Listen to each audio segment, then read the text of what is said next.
Yes! Yes! Ernest, it's exactly correct. I knew it. Final Fantasy freaking 16 was notorious for this. They got... No, they had that, like, village boy 5 years in the future read a book.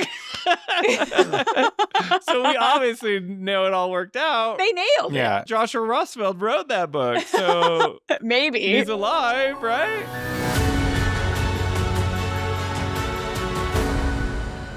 This is where I'm about to go off on my rant in a minute here. Yeah, I'm excited. Barron says... Once things settle down, I could see myself moving out here, living off the land. Be a nice change of pace. Just me, Marlene, and our little piece of paradise. Which I'm calling it right now, that at the end of the third installment, when the good guys have won the day and all of that, Barrett actually does settle down in Gungaga with Marlene. And maybe he does bake a cake that Izo was talking about. Maybe one day you'll ask me to turn your arm into a giant egg beater. I'll make it so you can whip up a cake to serve 100. This is your problem. Stop! Now And keep going. maybe he does need Izo to like make him an egg beater arm after all, because We're never going to see that NPC Izo again. They did not waste all of that character animation and all that just for that one scene. You're concocting the What? weirdest. No, we've already seen those 3 fashion models, multiple chapters. Yeah, but you're concocting the weirdest, like... I don't think it's going to be long. Okay, are you done with your point? Because I No, want to, no, like... I am not. I Okay. am not done with my point. Finish your point because I'm Okay. going to tear it down. Oh, man. Okay. I'm just saying, they're hinting at resolution a little bit throughout this game and the last game. Okay, that's fair. And if the third installment actually comes with a resolution, which other Final Fantasy games have totally neglected, this would be something good to put in there because it would pay off all the talk about Izo and like him telling Barrett not to die. Shut up. Okay, We're not done. I'm not done. I'm not done. Just stop saying Izo. We're never seeing Izo again. Oh, Why? that's hilarious. It's fine. It's okay. We don't know. I feel Okay. like they made him more anyway. Okay. All right. The thing that we need to talk about, because it's constantly on my mind throughout all of these discussions and throughout every game. So are you guys familiar with Freytag's pyramid? You No. probably are. You don't know that you are. Okay. So it's basically the way to structure a story. It's a very simple way of structuring a story. You probably were taught it in like 7th grade or something like that. So first, there's an introduction or an exposition where we're introduced to characters and settings that set up the story. And then there's what's called the rising action, where there's a problem or a conflict that's like set up and there's like suspense that starts to build.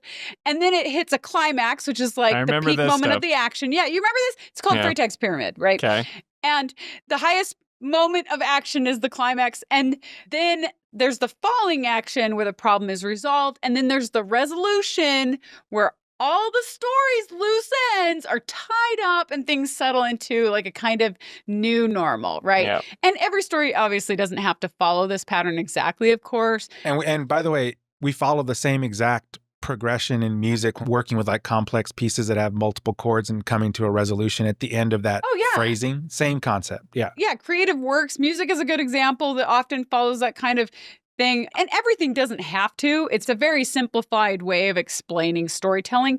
And some stories spend a lot of time in one area and a short amount of time in another and so forth. But generally, it's been time tested that it's good to at least keep this structure in mind during a story, right? Yeah. And the problem I have with some story-based games, especially Final Fantasy, is that too often they just throw the resolution chunk of the story out the window. They like completely discard it, and it makes me a crazy person. Okay, an example of this. My Star. Yes! Yes! Ernest, it's exactly knew it. correct. I knew it. Final Fantasy freaking 16 was notorious for this. They got No, they had that, like, village boy 5 years in the future read a book. So we obviously know it all worked out. They nailed it. Yeah. Joshua Rossfeld wrote that book, so Maybe. he's alive, right? No, Uh-huh. it's exactly. So Final Fantasy 16 made me feel like they were going to do it right because they started out doing a good job. They got the intro, they set up the story, then we got the rising action, right? And the problems that are coming, and the climax part was done pretty well. But then after the climax happens, which, spoiler, is Clive's fight with Ultima, then there's like 2 or 3 minutes for the falling action, and then it's over. Yeah. There's no resolution. They pretty much completely cut the resolution, so we never see the characters we just spent 60 hours with in their new normal when the world is calm. That payoff is never presented, and the resolution is the payoff for the story. So you can't just cut off the payoff. You can't, but they do every time, you guys. They do every time. So, okay. Your biggest issue. Every Final Fantasy game has been this way. I hate this. Your favorite series always ends this way. That's why I'm always so angry at the ending. And then I come back for more because I have Stockholm Syndrome like Ernest always tells me. And I think it has to do, honestly, with like they take the fairy tale approach and like, because if you go read old fairy tales, I'm not talking about Grimm's because like the originals, that's a different type of genre. But I'm saying I like, think they still have resolutions.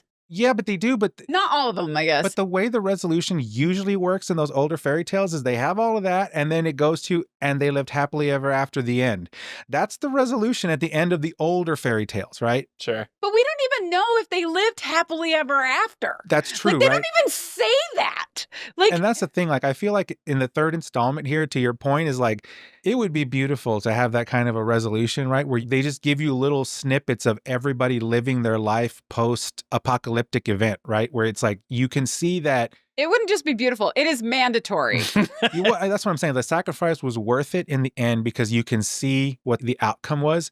Yeah. But knowing that this is a JRPG Stop! and knowing that this is Square Enix, No! we're going to lose Barrett. We're going to lose Barrett. And we're never going to get that scene at the end. Well, No, Barrett's going to bake the dang cake, Ernest. He's going to bake a cake. he's going to have the egg beater attachment arm. Yes. But wait a minute. Okay, Spencer, you mentioned the kids scene. So again, we're still back in 16, Yeah. right? So at the end of Final Fantasy 16, those who have played it, there's like a time jump scene to some ambiguous time in the future with like 2 young kids who are living in a happy world. Where you can't use magic. But can't use magic, right? Yeah. Yeah, there's no magic. They're like getting the kettle with fire that they have to make themselves. We've never seen these children. We don't know how far in the future this is. This is not any of the characters we just spent 16 hours with, right? So, like, you might argue, oh, well, that's still a good resolution. Okay, if you can consider that a resolution, even if that could be argued the case, it is totally lopsided to spend 2 minutes on a resolution after 60 hours of exposition rising action climax. You cannot just like 2 minutes. And well, I really loved 16. I agree with you. I'm not like saying you're wrong. So let me ask a question then. What do you think is the cause behind that? Do you think it's an issue of Storytelling. they run out of budget No. and so they can't get that in? No. Or is it like they just... It's the writers. It's the writers that Newsflash. Sorry to Final Fantasy fans. I didn't play the old games, but from what I can tell of all the stories, did we like how Final Fantasy VII ended? Did you guys like how Final Fantasy X ended? I liked how 10 ended. A lot of people like 10, but I'm saying Jolie has this same reoccurring problem. And I go back and I watch these things that Jolie's talking about. And it's like, yeah, you're never going to be satisfied because this is the way that they tell stories. No, I'm Yeah. here to try to teach them. That's To why tell I us made this channel.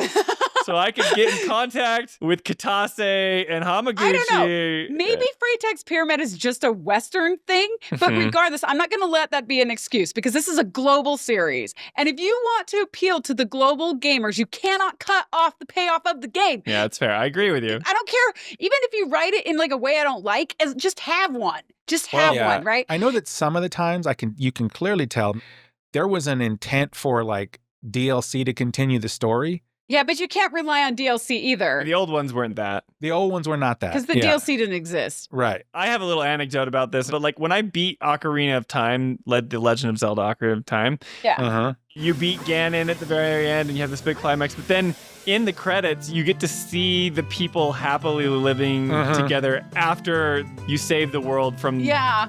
I still think credits is not enough. I know. But I remember as a But kid... at least it's something. Yeah, but here's my point. Like, I remember as a kid, I would beat Ganon. I'd save it right to the last thing, and I would beat him over and over again. So you could watch just that. so I could watch them hanging out at Lon Lon Ranch and have like the big Gorons and like all the people. Because you want the payoff. Yes, because it's like they're all hanging Because out. you want the payoff. And wait, and my last point, I was tragically just bummed out because then, if you know the story, basically you jump forward in time, you kind of miss out on all that time. You become an adult before you're ready and you go and fight Ganon. But then you get back to your normal time when you were like this little innocent child and you meet Zelda. And I'm thinking, yes, like I'm going to be able to like play this or experience what it's like now that I beat the events of the game. And it just freezes there. It's just on this like still frame. And even then as a kid, I was very upset that I couldn't like interact with Zelda or the people of the world after I had beat the game. Because it's human nature to want resolution. Right, and I waited on that end screen forever thinking like, it's gonna like let me play, right? It's gonna let me do something. Obviously I was dumb and didn't realize that the game was over, but I waited for hours and it just plays the music. I would go even beyond to say human nature and just say it's like universal nature. Like even things in the universe want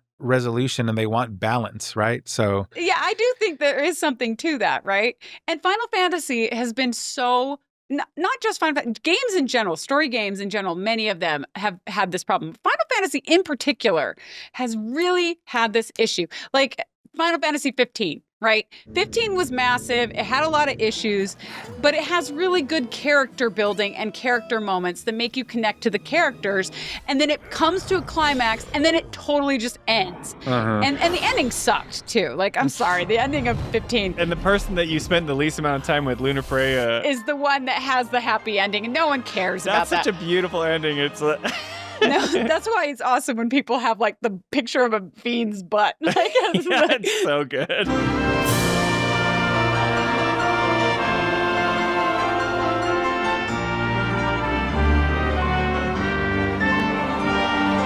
And Noct just hands it to Luna Freya. He's like, here you go. But they just skip over one of the most important parts of concluding the story, which is the payoff of the resolution of like the brotherhood and all. Anyway, I wasn't the only one who was mad about that, by the way, to the point that the developers ended up adding a short little scene with the brotherhood around a campfire to the end of the game when it was released on PC. Well, the game famously was not finished. So this is something like the royal ending, and they added all that stuff in, but they still didn't fix it. But yeah, it was much better. So it wasn't nearly enough. But if you go back to even like original Final Fantasy VII, and I know this is a sacred game, we're not supposed to rip on it, I have issues still.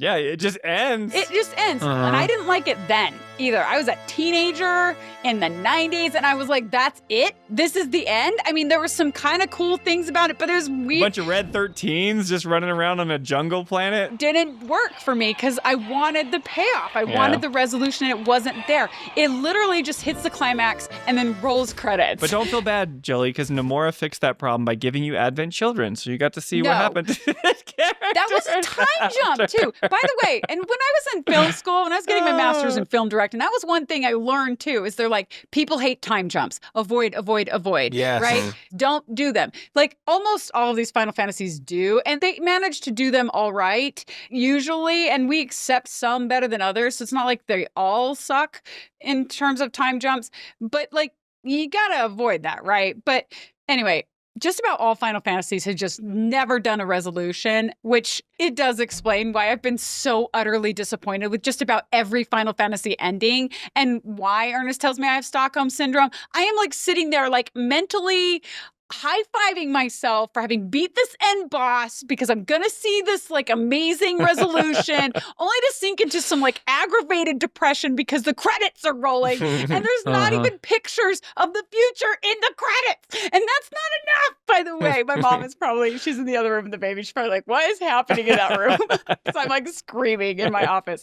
Anyway, so I plead with the developers of the third installment of these three games. please do not cut the game off right after the climax. Please do not. Provide. As a matter of fact, write the ending first. Yes. No, actually. Do that part first. And then you write the ending, you write the main like outline, like at least have an outline with a resolution, right? And then flesh it out, right? But please provide the resolution where we can see Barrett and Gongaga making a cake or something. I don't care. It doesn't have to be long. Yes, it doesn't have to be that. It doesn't have to be that. Some resolution. But like some resolution. Like I want to see. But his final resting place is going to be that memorial.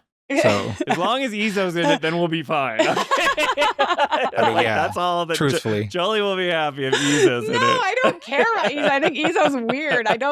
I'm not actually a huge fan of that character, but it would be wonderful to have it, yes. I want to see the characters settling down. Yeah. That's all. I want to see the characters settling down in the world that they have helped create, right? The world that is free of Shinra or whatever, and, ends up happening, we assume, or free of Sephiroth or whatever it is. We need to have that. And I think the developers have a responsibility to do that for us because this is one story divided into 3 massive parts. This is not 60 hours on the Exposition Rising action climax this time. We are spending hundreds. No, this is Lord of the Rings at this point, right? Yes. And Lord of the Rings had resolution. Almost a little too much. I know, a little bit. They had like 5 endings. Cut to black, like, let's be happy again. Cut to black. It's so true. Yeah. But I would take 5 endings over no endings, honestly. Yeah. We're spending hundreds of hours on these games. If this is truly going to be a better retelling of the Final Fantasy VII story or a reimagined version of it or whatever,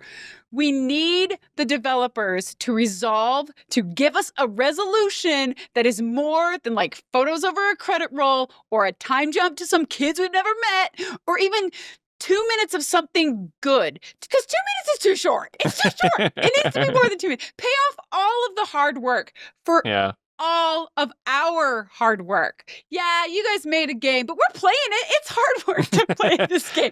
Yeah, you guys are doing a lot more hard work than us, but I want to see resolution. I want you to decanonize Advent Children and not make Cloudless like depressed loser because that ain't doing any story favors either. And apparently, like, Barrett just ditched Marlene and gave him to Tifa and stuff. Yeah, gave Marlene to Tifa and like starts wearing a fishnet as a shirt. Like, well, a shout out that I would give, I would say go and watch SubTXT video on the ending of Final Fantasy VII Rebirth. He addresses this issue directly about will it give us resolution? And apparently, I don't know if it was Katase or one of the developers, the producer says this is probably the last project he's going to work on. And this is just going to make Jolie even more mad and have more cope. But basically what he says is, I want all of these characters to have like a happy ending. He said that but that's not bad. Yeah, but that's not going to happen. But no. He's like, that can't happen in a JRPG. He's saying this, so it's like good thing for you, Jolie. Anyway, that's good. Go watch SubTXT video. It's a great video. Yes, I keep hearing really good things about your video, SubTXT. I'm going to watch it. I'm just trying to avoid it until I've written out all my opinions on the ending first, so I'm not influenced. Right, you don't want to be influenced by what he says. Because I think I'll agree with him, right? I want to see how far I can go. You'll really like it. Yeah, from what I've heard about it, it's going to be great. But yeah, I agree with Joe. I hope that they do too, but I doubt. You have no faith. Oh, yeah. I totally doubt that they will. They can also take the dark route, which is like, we finally off Sephiroth. They do that every time, though. The world is saved, but that now removes the one critical blocker in the way of Shinra's global domination. It's just like a corporate, like, taking over the world. And so Marlene in the last scene is now Ernest fan fiction here. A grown young woman who has become an assassin.